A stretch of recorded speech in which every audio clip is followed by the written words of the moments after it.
하나님의 말씀은 누가복음 24장 13절에서 35절 말씀입니다. 좀 깁니다, 여러분. 길지만 같이 한 절 한 절 교독하도록 하겠습니다. 제가 한 절, 여러분이 한 절 교독하도록 하겠습니다. 그날에 그들 중 둘이 예루살렘에서 20올이 되는 엠마오라 하는 마을로 가면서 이 모든 된 것을 서로 이야기하더라. 그들이 서로 이야기하며 문의할 때에 예수께서 가까이 이르러 그들과 동행하시나 그들의 눈이 가려져서 그인 줄 알아보지 못하거늘 예수께서 이르시되 너희가 길 가면서 서로 주고받고 하는 이야기가 무엇이냐 하시니 두 사람이 슬픈 빛을 띠고 머물러 서더라. 그 한 사람이 글로 가라 하는 자가 대답해 이르되 당신이 예루살렘에 체류하면서도 요즘 거기서 된 일을 혼자만 알지 못하느냐. 이르시되 무슨 일이냐 이르되 나사렛 예수이리니 그는 하나님과 모든 백성 앞에서 말과 일에 능하신 선지자이거늘 우리 대제사장들과 관리들이 사형 판결에 넘겨주어 십자가에 못 박혔느니라. 우리는 이 사람이 이스라엘을 속량할 자라고 바랐노라. 이뿐 아니라 이 일이 일어난 지가 사흘째요. 또한 우리 중에 어떤 여자들이 우리로 놀라게 하였으니 이는 그들이 새벽에 무덤에 갔다가 그의 시체는 보지 못하고 와서 그가 살아나셨다 하는 천사들의 나타남을 보았다 함이라. 또 우리와 함께한 자 중에 두어 사람이 무덤에 가 과연 여자들이 말한 바 같음을 보았으나 예수는 보지 못하였느라 하거늘 이르시되 미련하고 선지자들이 말한 모든 것을 마음에 더디 믿는 자들이여 그리스도가 이런 고난을 받고 자기의 영광에 들어가야 할 것이 아니냐 하시고 이에 모세와 모든 선지자의 글로 시작하여 모든 성경에 쓴 바 자기에 관한 것을 자세히 설명하시니라. 그들이 가는 마을에 가까이 가매 예수는 더 가려 하는 것 같이 하시니 그들이 간건하여 이르되 우리와 함께 유하사나이다. 때가 저물어 가고 날이 이미 기울었나이다 하니 이에 그들과 함께 유하로 들어가시니라. 그들과 함께 음식 잡수실 때 떡을 가지사 축사하시고 떼어 그들에게 주시니 그들의 눈이 밝아져 그인 줄 알아보더니 예수는 그들에게 보이지 아니하시는지라. 그들이 서로 말하되 길에서 우리에게 말씀하시고 우리에게 성경을 풀어주실 때 우리 속에서 마음이 뜨겁지 아니하더냐 하고 곧 그때로 일어나 예루살렘에 돌아가 보니 11 제자 및 그들과 함께한 자들이 모여있어 말하기를 주께서 과연 살아나시고 시몬에게 보이셨다 하는지라. 같이 읽겠습니다. 두 사람도 길에서 된 일과 예수께서 떡을 떼심으로 자기들에게 알려주심을 그들 말하더라. 아멘. 우리 다시 한번 우리 옆 사람과 인사하겠습니다. 눈으로 인사할까요? 잘 오셨습니다. 감사합니다. 네, 은혜 받으시기 바랍니다. 네. 할렐루야. 성령 충만하시기 바랍니다. 네, 주 안에서 행복한 인생을 사시는 여러분 되시길 축원합니다. 여러분, 예수님은 부활 후 어떤 사람을 만나고 무엇을 하셨을까요? 우리 지난주 부활절 예배로 이렇게 예배를 드렸는데요. 여러분 생각을 좀 해보십시오. 보통 사람이라면 예수님이 부활하신 후에 저 같으면 아마 광장으로 달려갔을 것입니다. 광장으로. 사람들이 많이 모이는 그 광장으로 달려가서 내가 부활했다. 그렇죠? 그러지 않겠습니까, 여러분? 내가 부활했다. 그런데 예수님은 우리의 생각과는 좀 다르신 그런 분이십니다. 예수님은 최악의 선택을 하십니다. 첫 번째로 제일 먼저 막달라 마리아에게 나타나셨다는 것이죠. 여러분, 막달라 마리아는 7 귀신 들렸던 여인입니다.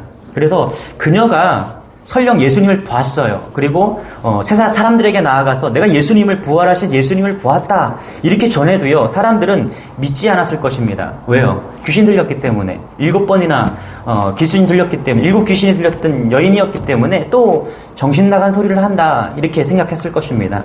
그리고 오늘 엠마오로 가는 두 제자에게 나타나시죠, 주님은요. 그리고 또 갈릴리 호수에 나타나시고 500여 형제에게 나타나셔서 보이셨습니다. 오늘 말씀은 이제 두 번째 예수님의 부활 행적 중에서 예루살렘을 떠나서 엠마오로 가는 두 제자에게 부활하신 예수님을 만나는 그런 장면입니다. 여러분, 엠마오가 어느 게 있을까요? 여기 아래 보시면 예루살렘이 있죠. 자, 예루살렘에서 저 위에 있는 엠마오가 아니라 밑에 있어요. 밑에 엠마오. 이렇게 보시면은 서쪽에 약 성경에 보니까 25리 정도 되어 있다라고 합니다. 저를 보세요. 25리 계산을 하면 한 10km 정도 됩니다. 그런 곳에 떨어져 있는 곳이죠. 자, 그곳을 이제 낙향을 하고 있습니다. 두 제자가 낙향을 하고 있죠. 자, 여기 한 제자는 여러분 사도들이 아닙니다. 여러분 12제자들이 아니에요. 여기 나타나고 있는 두 제자는 아마 그 12제자들 외에 다른 제자였을 것입니다. 자, 누굽니까? 성경에 보니까 글로바라는 제자였습니다. 마리아의 남편이죠. 자, 그 제자와 다른 한 제자, 이름이 나오지 않는 그 두 제자가 이제 예루살렘에서 이제 엠마오로 낙향하고 있는 거예요. 자, 어떤 마음으로 가고 있는지 우리 13절부터 같이 한번 읽어볼게요. 시작. 그날에 그들 중 둘이 예루살렘에 20올이 되는 엠마오라 하는 마을로 가면서 이 모든 된 일을 서로 이야기하더라. 그들이 서로 이야기하면서 문의할 때에 예수께서 가까이 이르러 그들과 동행하시나 그들의 눈이 가려져서 그인 줄 알아보지 못하거늘. 여러분, 부활의 가장 큰 핵심은요, 부활하신 예수님을 보는 것입니다. 할렐루야. 부활의 예수님을 만나는 것입니다.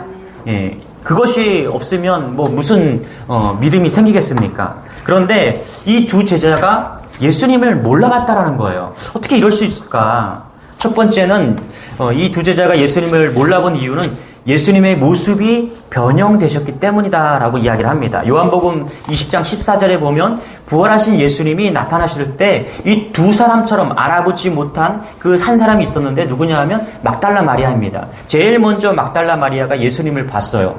그리고서 슬피 울고 있었죠. 무덤에 가서 슬피 울고 있었는데 예수님이 그러는 거예요. 왜 울고 있냐? 위로하시는 거예요. 왜 울고 있냐? 그래서 이 마리아가 눈을 들어서 돌이켜 보니까 예수님이었는데 불구하고 동산지기로 알았다라고 착각을 하고 있습니다. 그래서 예수님의 모습이 변형된 거다. 여러분, 마리아처럼 충성된 그런 일꾼에게도 그런 모습으로 나타나셨을 때 알아볼 수 없었다라는 것입니다. 아마 부활하신 주님은요, 추측하건대 변화산에서 이렇게 변화됐을 때 그런 모습으로 나타나지 않았을까, 그런 또 예상을 좀 해봅니다. 그리고 오늘 두 제자들이 또 예수님을 알아보지 못한 이유가 있습니다. 우리 16절입니다. 같이 한번 읽어볼게요. 시작. 그들의 눈이 가려져서 그인 줄 알아보지 못하거늘. 뭐라고 이야기합니까? 그들의 눈이 가려져서 그인 줄 알아보지 못하거늘. 두 눈이 가려서 주님을 알아보지 못했다, 이렇게 합니다. 아마 그러지 않았을까요, 여러분?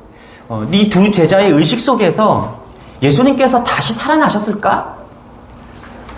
부활하시겠어? 아니, 예수님의 그 부활하신다는 그 3번 정도 부활하신다는 그 말씀이 있었는데 혹 이 제자들이 그걸 기억이나 했을까요? 아마 그 두 제자들의 마음에는 죽음으로 끝났을 그 예수님을 그냥 그렇게 생각하고 있었을 것입니다. 그런 생각 속에서. 그래서 두 제자가 엠마오로 내려간 이유는 실망을 가운데 있었기 때문에, 낙심 가운데 있었기 때문에 전혀 부활하실 예수님을 기대하지 못했기 때문에 오늘 예수님을 만나지 못한 것이죠. 여러분, 예수님이 어린아이의 그 보리떡과 물고기로 축복하시면서 수만 명을 먹이셨습니다. 그 당시에 기아에 허덕이던 그 이스라엘 사람들은요, 예수님이 왕이 되기만 하면은 그들의 이 먹고 사는 문제가 해결될 것을라고 그렇게 생각을 했습니다. 왜냐하면 예수님께서는 수천만의 사람들을 그냥 먹이시는 분이시기 때문에 그런 거예요. 또 이 로마 사람들의 종으로 있었던 유대 민족들이 이 예수님이 왕이 되시기만 하면은 기적도 일으키시고 귀신도 쫓아내고 병든 자도 고치기 때문에 이 예수님이 왕만 되시면, 우리의 구주만 되신다면은 이제 로마는 완전히 이제 쇠퇴하고 그 유대 민족들이 그냥 우위를 점할 것으로 그렇게 생각했던 거예요. 그런데 그런 기대가 한 번에 무너지는 거예요. 그분이 십자가에 죽으신 겁니다. 이거는 뭐 엄청난 기대 속에 있었지만 모든 것을 다 버리고 예수님을 따랐지만은 그냥 한 번에 그냥 다 무너지는 그런 결과가 있었던 거죠. 그렇게 얼마나 허무했을까요? 여러분, 배신을 당해보셨죠? 아시셨죠? 뭐 이렇게 사랑하는 여인들과 이렇게 연애할 때 이렇게 같이 교제하다가 배신 당해보셨죠? 할렐루야? 안 당해보셨나요? 저는 있어요. 제가 배신한 적도 있지만 배신을 당해본. 그랬을 때 처음에 처음에 교제하던 자매와 함께 했을 때 그 배신을 당하면서 서로 이렇게 남남이 되는 그런 과정을 겪으면서 그 마음이 얼마나 허전하고 그렇게 무너집니까, 여러분? 예수님을 그렇게 십자가에 돌아가셨다. 그렇게 모든 것을 다 정리하고 가셨다. 그 마음속에 얼마나 허무와 좌절감이 가득했을까요? 여러분, 이 두 제자가 자신들이 기대했던 예수님이 아니기 때문에 예수님께서 우리 옆에 오셨지만은 알아볼 수가 없었습니다. 자, 두 제자의 눈이 가리워졌다는 것은요, 실망으로 가리워졌다는 것입니다. 자신들이 기대했던 예수님이 아니셨기 때문에 낙담으로 가리워진 것입니다. 예수님이 옆에 계시지만 눈이 가리워져서 예수님을 알아보지 못한 것이죠. 누가복음 18장 32절 1절 이후에 보면은 예수님이 십자가의 죽음과 부활을 말씀하셨습니다. 한 번도 아니고 3번씩이나 말씀하셨습니다. 그러나 제자들은 깨닫지 못합니다. 자, 이렇게 얘기하죠. 34절에 제자들이 이것을 하나도 깨닫지 못하였으니 그 말씀이 감추었으므로 그들이 그 이르신 바를 알지 못하였더라. 예수님과 함께 다니시면서요, 예수님의 기적을 보고 능력을 체험했습니다. 그런데 유독 예수님께서 십자가에 죽으시고 부활하신다는 그 말씀만 하면은 어떻게 해요? 그 말씀이 감추어졌다라고 이야기를 합니다. 그래서 제자들은 무슨 말을 하는지 도대체 깨달을 수가 없었던 거예요. 여러분, 왜 그렇습니까? 여기서 감추어졌다라는 것이 뭐냐면은 말씀이 어려워서 그 말씀을 깨닫지 못한 이런 것이 아니라요, 이런 거예요. 돈이 관심 있는 사람은요, 돈 이야기하면 눈이 확 띄입니다. 또 암 걸린 사람은요, 암 걸린 성도가 있다고 칩시다. 그러면 이 암 치료 방법이나 암 이야기를 하면은 눈이 확 띄어드는 것이죠. 또 이제 연애를 하는 그런 청년들이 있으면은 이제 연애 이야기를 하면은 그냥 졸다가도 벌떡 일어나서 눈이 띄어드는 것이죠. 자기의 관심이 가는 곳에 마음이 움직이고 그 관심과 마음으로 인해서 다 보이지 않게 되는 것이죠. 그래서 자신을 바라보고 자신이 말하는 것이 그 사람의 칼라가 되고 그 사람의 코드가 되는 것이죠. 내 관심사, 내 관점, 내 마음, 내 칼라와 코드에 맞지 않는 이야기를 하면요, 전혀 들리지 않는 경우가 종종 우리는 경험하지 않습니까? 그게 우리들입니다. 그래서 계속해서 우리가 하나님의 말씀을 들려주기를 기도해야 됩니다. 할렐루야. 오늘 예배에 참여하고 있지만 또 말씀을 듣고 있지만 내가 듣고 싶은 말만 듣는 것이 아니라 하나님의 말씀이 그대로 들려지기를 소망합니다. 할렐루야. 여러분 눈이 얼마나 정확하다고 생각하세요? 저의 아내를 볼 때 어떤 날은 너무너무 이뻐 보이는 거예요. 할렐루야. 너무 이뻐 보여요. 그런데 어떤 날은 왜 저렇게 못생겼을까 할 때도 있어요. 물론 이게 이뻐 보이는 날이 더 많습니다. 네, 더 많고요. 우리의 눈이요, 마음에 따라서 달리 보일 수 있다는 거예요. 또 우리가 보는 이 현실이 또 때로는 착각의 경우가 너무나 많다는 사실을 여러분 잊지 마시기 바랍니다. 특별히 마음에 따라서, 그 마음에 따라서 어떤 때는 저 사람이 멋져 보이기도 하지만 어떨 때는 저 사람이 그렇게 못생겨 보일 때도 있다라는 거예요. 그래서 마음과 눈이 이렇게 함께 가는 것이죠. 부부싸움을 하다 보면은 나는 분명히 말했는데 상대방은 못 들었대요. 또 상대방은 분명히 이야기했는데 저는 못 들었어요. 그래서 여러분, 마음의 지향성, 내 마음이 어디를 향하고 있는지에 따라서 들리는 것도 완전히 다르다는 것입니다. 그런데 제자들의 이 실망과 절망으로 인해서 예수님을 볼 수 없었던 이 제자들이 어떻게 해요? 눈이 띄어지는 사건이 발생하는 겁니다. 할렐루야. 제자들은요, 실망하고 낙담했기 때문에 그들의 눈이 오늘 성경은 가려져 있다라는 거예요. 너무 실망했고 너무 낙담했기 때문에 그냥 아주 1%의 예수님이 부활하신다는 그 말씀을 기대하지 못했던 거예요. 그래서 가리워졌기 때문에 오늘 부활하신 예수님 볼 수 없었던 것이죠. 그런데 오늘 놀라운 일이 벌어집니다. 우리 31절 같이 한번 볼게요. 시작. 그들의 눈이 밝아져 그인 줄 알아보더니 예수는 그들에게 보이지 아니하시는지라. 자, 눈이 밝아져. 할렐루야. 여러분, 오늘 영적인 눈이 열려서 주님을 중심으로 믿는 여러분 되시길 축원합니다. 할렐루야. 저희 눈이 밝아졌다라고 이렇게 말합니다. 16절의 말씀과는 완전히 대조적인 말씀이에요. 눈이 가리워졌었는데 이제 그 가리워졌던 것이 사라지고 눈이 밝아졌다 이렇게 얘기합니다.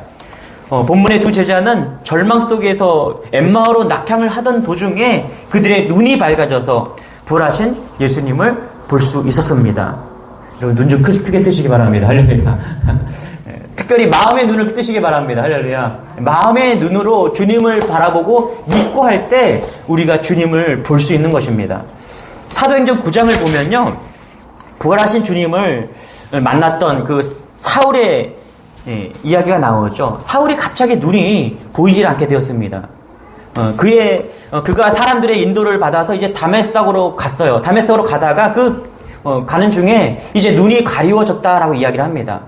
그런데 여러분, 이 사울이 이제 아나니아에게 가서 이제 안수받고 나서 눈에 비닐이 벗겨지면서 눈이 밝아집니다. 그리고 이제 예수 믿는 그런 사울로 바뀌는데요. 여러분, 사울이 그동안 핍박하고 그리스도인들을 핍박하고 감옥에 가두고 할 때, 그때도요, 예수님은 변함이 없었어요. 그냥 예수님이셨어요. 계속 예수님이셨어요. 그런데 어떻게 됐어요? 볼 수가 없었다라고 이야기를 합니다. 왜 못 봤습니까? 사도 바울은요, 그냥 그가 생각하는 것이 있었어요. 뭐예요? 그 예수를 믿는 그들을 붙잡아다가 감옥에 가두고 죽여야 된다는 그 목적이 있었던 거예요. 자기의 목적과 의도와 자기 고집 때문에 예수님을 볼 수 없었던 것이죠. 예수님이 내 앞에 존재하고 또 예수님의 기적의 예수님으로, 진리의 예수님으로 그렇게 여전히 예수님께서는 활동하고 계셨는데도 불구하고, 사역하고 계셨는데도 불구하고 사도 바울은 그때 보지 못한 거예요. 그랬더니 예수님께서 정말로 눈을 가리워 주시고 그냥 3일 동안 눈을 보이지 못하게 했다가 뜨게 하는 것이죠. 여러분, 그래서요, 우리가 이 영적인 눈이라는 것은요, 우리가 보는 이 시각적인 눈이 아니라 신령의 눈이 띄어지기를 바랍니다. 할렐루야. 우리 주님의 교회 모든 성도들은 이 육안으로 볼 수 없는 그 하나님의 나라, 그것을 영의 눈으로 볼 수 있는 여러분 되시길 바랍니다. 할렐루야. 주님이 오늘 볼 수가 없어요. 우리 눈에는 볼 수가 없습니다. 그런데 영의 눈에 띄어진 믿음의 사람들은 예수 그리스도와 오늘도 동행할 수 있다는 사실을 믿는 여러분 되시길 바랍니다. 아멘. 두 번째는 이거예요. 왜 이 제자들은 예수님을 볼 수 없었을까? 그것은 뭐냐면 기적을 추구했던 그런 삶이었기 때문입니다. 우리 17절 18절 같이 한번 읽어볼게요. 시작. 예수께서 이르시되 너희가 길 가면서 서로 주고받고 하는 이야기가 무엇이냐 하시니 두 사람이 슬픈 빛을 띠고 머물러 서더라. 18절. 그 한 사람인 글로 가라 하는 자가 대답하여 이르되 당신이 예루살렘에 체류하면서도 요즘 거기서 된 일을 혼자만 알지 못하느냐. 자, 오늘 말씀해 보니까 예수님의 부활 사건 가운데 중요한 것은 뭐냐면 예수님 자체가 부활하신 것, 그 기적도 중요해요. 그런데 여러분, 거기에 포커스가 있는 것이 아니라 예수님께서는 부활하신 다음에 무엇을 하셨습니까? 말씀을 이루어 가셨다라는 사실입니다. 자, 예수님께서는 부활하셔서요, 예수님께서 죽으시기 이전에 말씀하셨던 것을, 그리고 부활하신 후에 하셔야 될 일들을 다 말씀하셨어요. 그 말씀이 이루어지기를 이루어 가셨다라는 거예요. 여러분 보세요. 예수님께서 부활하셔서 제자들에게 예전과 같은 모습으로 싹 나타났어요. 그러면서 내가 부활한 예수다. 그리고 얼굴도 변형된 게 아니라 똑같은 예수로 사람들에게 나타났다면 여러분 어떻게 되겠어요? 내가 주인공이다. 얼굴을 봐라. 내가 그 십자가에 죽었던 예수야. 내가 예수야. 그러면 그냥 끝나는 거예요, 사실. 그렇지 않습니까, 여러분? 아니, 봤는데, 내가 죽기 전에 그 예수님을 내 눈앞에서 딱 봤는데, 이제 무슨 말이 하겠어요? 그런데 여러분, 예수님은요, 그렇게 하시기보다 무슨 이야기를 하십니까?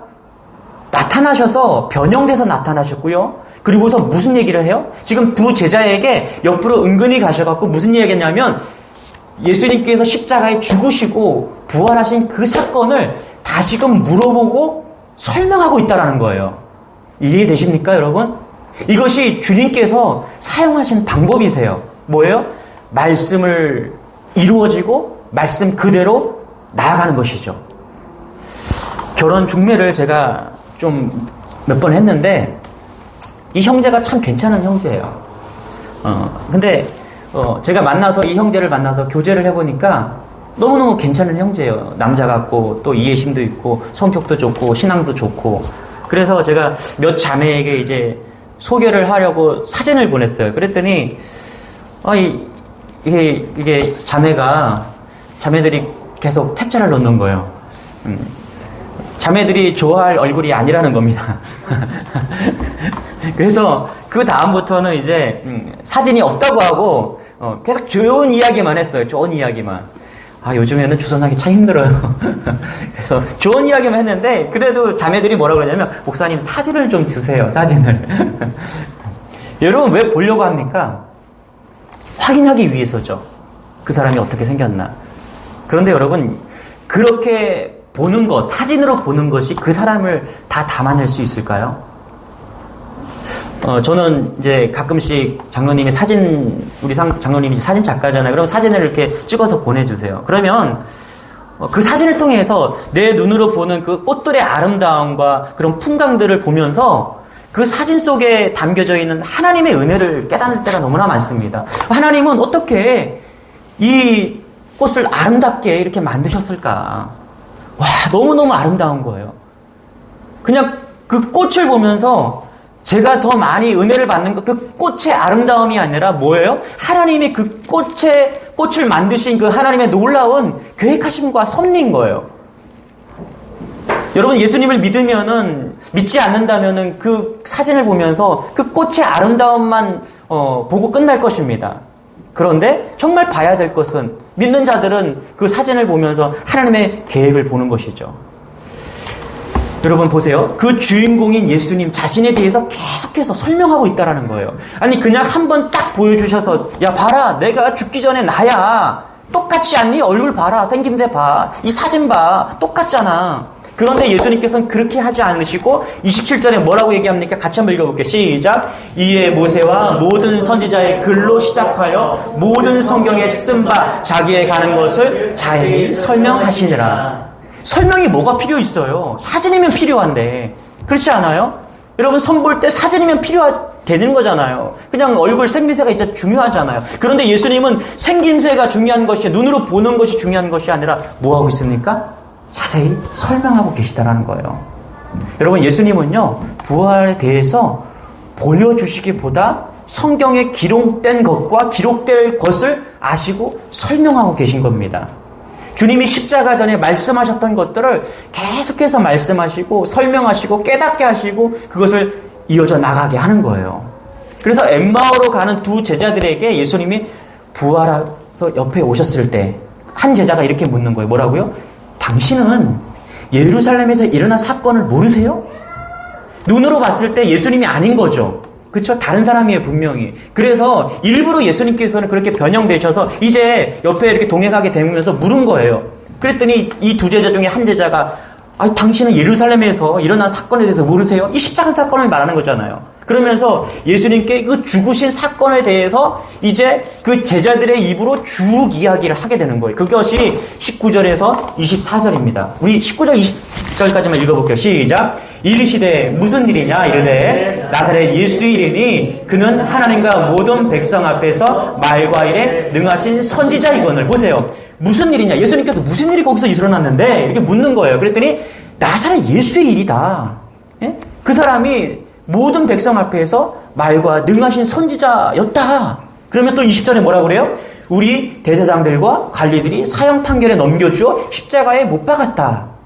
자, 두 제자에게 이것이 설명되어지도록 지금 이야기하고 있는 거예요. 여러분, 예수님이 두 제자에게 왜 말씀을 생각나게 하시고 다시 입으로 설명하게 하셨습니까? 예수님은 부활을 단지 기적의 사건으로 해석되기보다는 그보다 더 중요한 것이 성경의 말씀이 이루어져 가고 계신 것을 강조하고 있는 것입니다. 성경대로 되어져 가고 있는 것이에요. 여러분 왜 성경이 위대합니까? 1.1획도 틀리지 않기 때문이에요. 그런데 이 1.1획이란 말이 글자 틀린 이것이 아니에요. 성경에서 말하는 그 예언들이 말씀들이 그대로 이루어져 가고 있다라는 거예요. 할렐루야. 기적이 우리를 이끄는 것이 아니라 말씀이 우리를 이끌어 가야 되는 거예요. 말씀이 기적을 이끌어 가는 거예요, 여러분. 왜 이스라엘 백성들은 출애굽하면서 그 많은 기적을 보고도 전적으로 하나님을 신뢰하지 못했습니까? 근본적으로 기적이 그들을 변화시킬 수 없다는 것을 말씀하고 있는 거예요. 제가 아는 장로님이 정말 신실하신 장로님이셨어요. 고생을 참 많이 하셨어요. 중소기업을 이제 운영하고 계셨는데 이분이 그 아이디어 상품을 참 잘 만들어내는 분이셨어요. 기도하고 아이디어 상품을 만들어내고 또 기도하고 아이디어 상품을 만들어내고 그러면은 뭐 물질적인 축복도 좀 받아야 되잖아요. 그래서 참 어렵게 사셨어요. 너무너무 어렵게 사셨어요. 그래서 저희 이제 섬기던 목사님께서 이렇게 신방을 가셔서 너무너무 어려울 때는 신방을 가셔서 그냥 은근슬쩍 그 장로님 그 이불 밑에 한 돈을 이렇게 20-30만 원 이렇게 넣어놓고 이렇게 그리고 돌아오신 거예요. 그렇게 힘들었다는 것이죠. 그런데 어느 날 기도 중에 하나님께서 영감을 주신 거예요. 그래서 이분이 화장품 그 사업에 진출을 합니다. 그래서 이렇게 얼굴에 이렇게 마사지하는 그런 기계를 만들어내시는 거예요. 그런데 이게 대박이 난 거예요. 그리고 또 한 가지 이제 우리 세탁할 때 엉기지 않는 거 있잖아. 그 볼 있잖아요. 세탁볼이라고 하잖아요. 그것을 개발해내신 거예요. 그래서 이것을 또 수출도 하게 되고 완전히 하나님께서 그냥 물질적인 축복을 막 만들어주신 거예요. 그런데 그때 경제적인 상황이 막 좋아지고 그래서 교회에서 와 장로님 이제 빛을 보시게 되셨군요. 물질적 축복을 받습니다. 막 이렇게 할 때 그 장로님이 암에 걸리신 거예요. 신실하시죠. 그런데 이제 고생 끝난 끝에 하나님께서 인도하셔서 물질의 축복을 받았어요. 그리고 그 아들은요 신학교에 가서 전도사가 되었어요. 누가 봐도요 죽으면 안 될 사람이에요. 하나님의 영광을 드러내야 되는 것이죠. 암이 치유되고 기적이 일어나야 되는 거예요. 죽으면 안 되는 사람이거든요. 그런데 얼마 전에 암 투병 끝에 돌아가셨다는 이야기를 들었어요. 이분이 돌아가시면 안 되는 분이신데 살아 계셔야 하는 분인데 돌아가셨어요. 여러분 이것을 어떻게 이야기할 거예요? 이것을 어떻게 설명할 겁니까 여러분? 예수님을 잘 믿었는데 돌아가셨다? 어떻게 설명할 거예요? 여러분 신앙생활 하다 보면요 기적도 체험을 합니다. 그러나 기적이 우리를 이끄는 것이 아니라 말씀이 기적을 이끄는 겁니다. 할렐루야. 말씀이 우리의 인생을 이끄는 거예요. 오늘 예수님께서 부활하신 기적을 보여주시는 것은 그걸 보여주시기보다 말씀으로 기적에 대해서 십자가에 죽으시고 부활하실 것을 제자들의 입을 통해서 말씀하시는 것은요 말씀이 이끌어가게 하시기 위함이라는 거예요. 제가 한 가지만 더 말씀을 드리면 여러분 만나와 메추라기의 기적을 경험한 이스라엘 백성들이 있지 않습니까?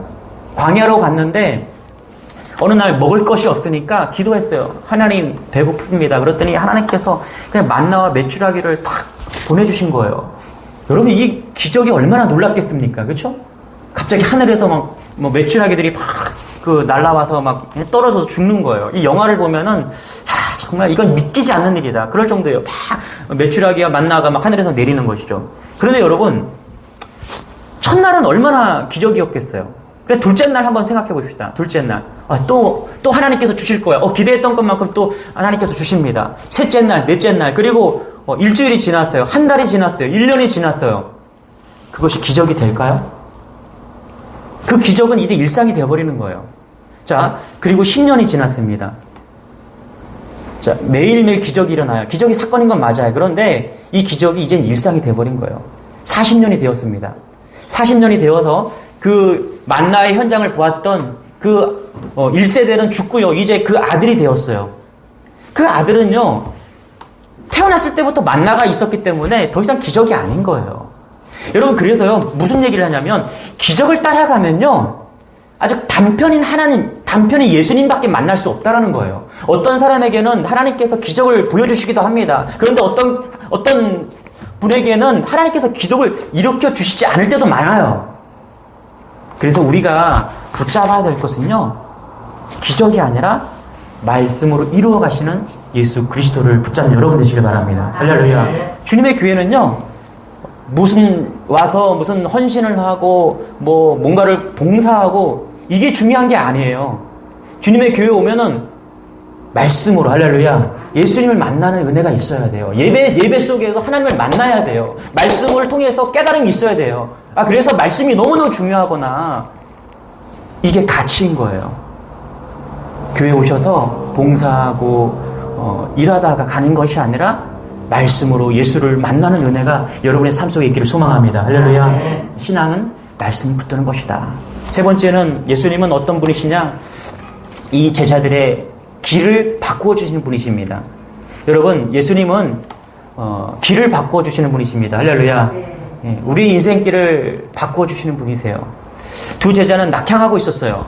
아주 절망된 마음으로 이제 예루살렘에서 엠마오로 낙향하고 있었던 거예요. 계속 내려가는 길이었어요. 성경을 보면은 계속 이렇게 내려가는 길이었다라고 이야기하고 있는 것이죠. 계속 내려가고 있었어요. 내려간다는 것이 되게 상징적이죠. 어떻게요? 마음이 내려가고 있는 거예요. 절망 속으로 내려가고 있는 거예요. 십자가에 죽으신 예수님을 경험했기 때문에 그들은 실망하고 절망 가운데 그의 엠마오로 가면서 그의 마음은 무너져서 완전히 절망 가운데로 내려가고 있었던 거예요. 그렇게 낙향하고 있었던 거예요. 그런데 여러분, 왜 그렇게 근본적으로 이 제자들이 왜 그렇게 낙향하고 되었을까요? 자, 우리 25절 같이 한번 읽어볼게요. 시작. 이르시되, 25절 시작. 이르시되 미련하고 선지자들이 말한 모든 것을 마음에 더디 믿는 자들이요. 그들이 낙향하고 있었던 이유는 말씀을 믿지 않았기 때문입니다. 여러분, 말씀을 신뢰하는 여러분 되시기 바랍니다. 목사의 말을 믿는 것이 아니라, 목사의 철학을 믿는 것이 아니라 여러분 성경을 신뢰하는 여러분 되시길 바랍니다. 마리아 처녀 이야기죠. 보라, 내가 수태하여 아들을 낳으리니 그 이름을 예수라 하라. 대저 하나님의 모든 말씀은 능치 못하심이 없느니라. 여러분, 마리아에게 믿음이 있었기 때문에 예수님을 잉태한 거예요. 믿음이 너무너무 중요합니다. 아브라함이 이삭을 통해서 부활의 능력을 체험할 수 있었던 것은요, 하나님의 말씀을 믿었기 때문이에요.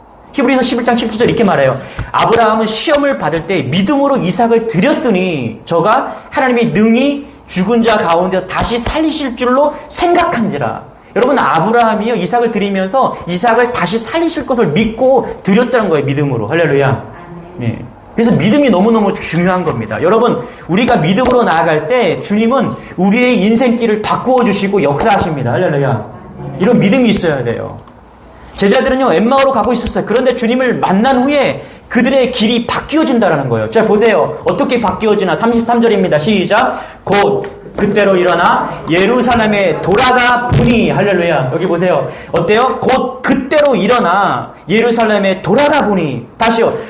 예루살렘에서 엠마오로 낙향하고 있었어요. 그런데 예수님을 만난 후에 어떻게 해요? 다시 돌아가서 올라가는 거예요. 예루살렘으로 올라가게 되었다라는 거예요.